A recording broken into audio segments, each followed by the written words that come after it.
owala kata ochumi kato wacho nang'o.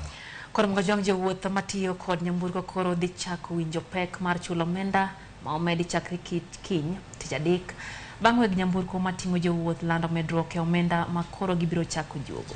Riwruok mar weg nyamburko wacho ni medruok e nengo mauta koro chunogi mondo mi gimed nengo mag wuoth mondo kik giyud lal. Jowuoth miyo waler. Ndalo ang'wen bang' duol mochung' ne tayo nengo modhi nyamburko kod teko stima EPRA lando medruok e nengo mag mauta, weg nyamburko koro chwalo pek ne jowuoth.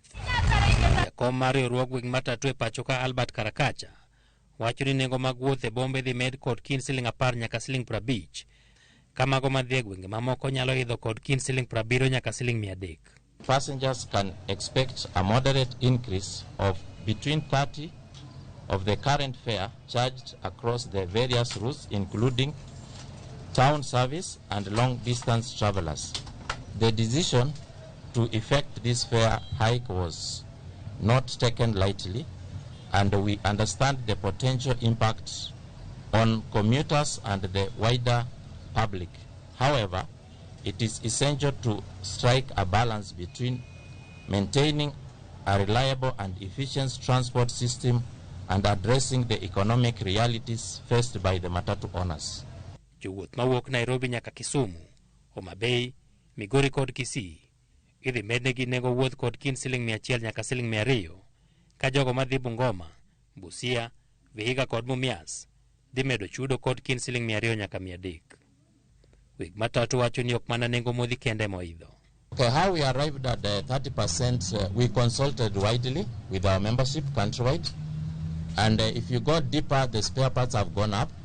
If you go deeper, the loans have gone up with 5%. The tires have gone up. That's how we arrived at 30%. Pek mar medruok nengo mag modhi nyamburko bende medo neno yore mamoko mag wuoth, kama jowuoth kod joriemb apiko bende ni kod ywak bang' medruok nengo mag petrol juma mokalo.